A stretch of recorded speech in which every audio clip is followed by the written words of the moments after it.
Orang yang paling kuat ialah orang yang mengaku lemah di hadapan Allah. Orang yang paling berilmu ialah orang yang mengaku jahil di hadapan Allah. Orang yang paling kaya ialah orang yang mengaku miskin di hadapan Allah. Masanya bila? Masa kita sujud. Waktu itulah kita mendapat kekuatan. When God is your friend, who is your enemy? Kalau kita akrab dengan Allah, tak ada siapa yang dapat. Ini ada pada Rasulullah. Ini ada pada Nabi Ibrahim ketika berdepan dengan Namrud.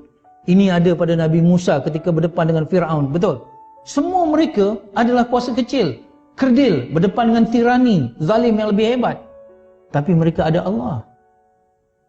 Inilah dalam hidup kita. Jadi Isra' Mi'raj mengajar kita supaya apa? Supaya berehat dengan solat. Inilah solat.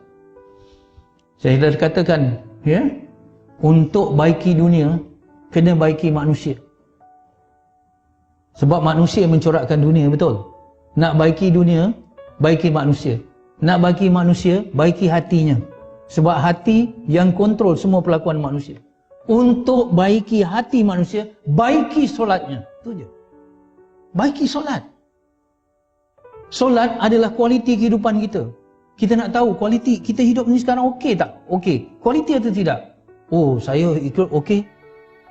Sekarang pensioner, tak ada apa. Sekarang saya dah bekerja bagus, stable, semua well to do. Semua ada ini, ada ni. Kita kata kita itu. Tetapi dalam Islam, dengar ya, kualiti kehidupan kita dilihat pada kualiti solat kita.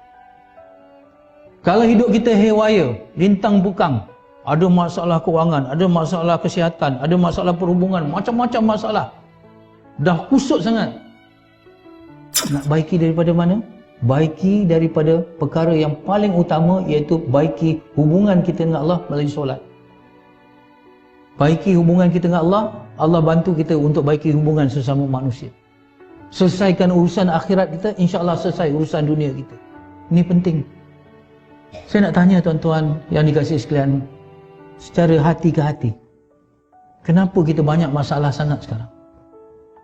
Kepimpinan, politik, ekonomi, kesihatan, dan macam-macam sosial dan sebagainya. Orang kata, apa ni, macam mana? Tuan-tuan, mengikut kajian di Malaysia, 80% umat Islam tidak solat. Sedangkan solatlah satu kurniaan yang paling tinggi dalam peristiwa Isra' Mi'raj. Puasa datang melalui wahyu, melalui Jibril. Tapi solat direct daripada Allah kepada Rasulullah sallallahu alaihi wasallam. Bermula berapa? 50 rakaat, betul? Kemudian jadi 5, betul? Kerana apa? Nasihat daripada Nabi Musa. Saya tak melihat negotiation, ya, yang dibenarkan dalam menerima satu hukum. Itu sudut lain. Tapi saya nak melihat, kalau awal-awal Allah menetapkan 50 waktu untuk manusia solat, artinya apa?